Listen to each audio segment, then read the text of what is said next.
Hi, Mark Agresti. One of my patients asked me to discuss what are the symptoms of mania. How do you know if someone is manic? Well, let's look at it.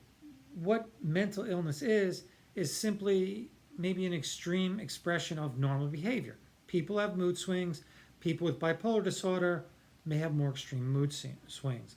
One of these types of mood swings is called mania. You could have full blown mania or hypomania. That's mostly what I deal with, hypomania, bipolar type 2. One is full blown bipolar, type 2 is more of a mild form. What are the symptoms? The number one thing I see, irritability. People get frustrated really easily, and their response to the frustration is an exaggeration of what you'd think. They're doing something in the kitchen, they can't open a can, or they're baking a pie or a cake, or trying to find something, and they explode. You're like, my God, that was way out of proportion to what was needed. Now, the major way that these people sort of become problematic is when you work with them or when they're a family member and you're interacting with them.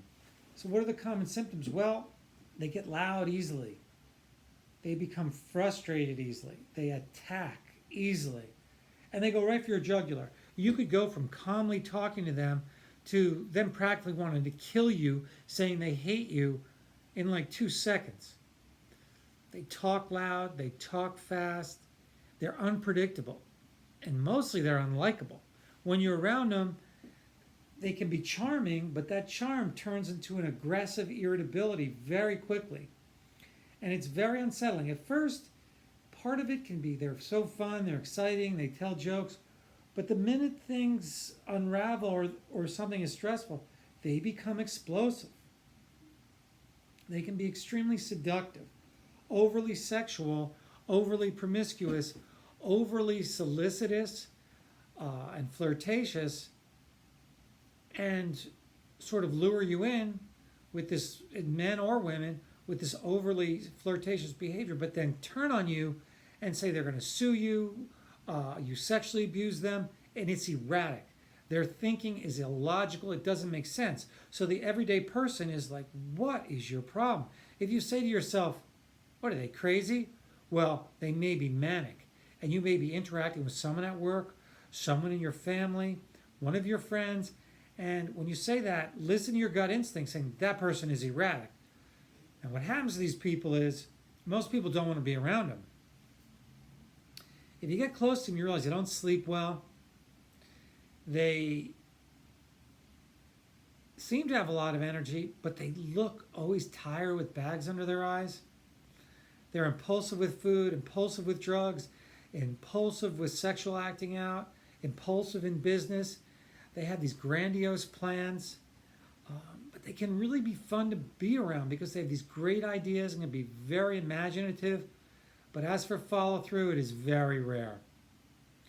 They're the person with all these great ideas, very little follow through. They have trouble concentrating, trouble following up on small details. They're really difficult to be around. Initially, for a while, you could be around them a few hours, and after, let's say you took a day trip with them, it would become tiring.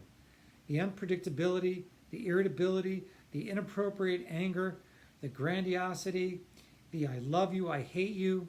A lot of people mistake them for bipolar, and I get into that, which is a personality disorder, which is very difficult to deal with. You could look at my other videos.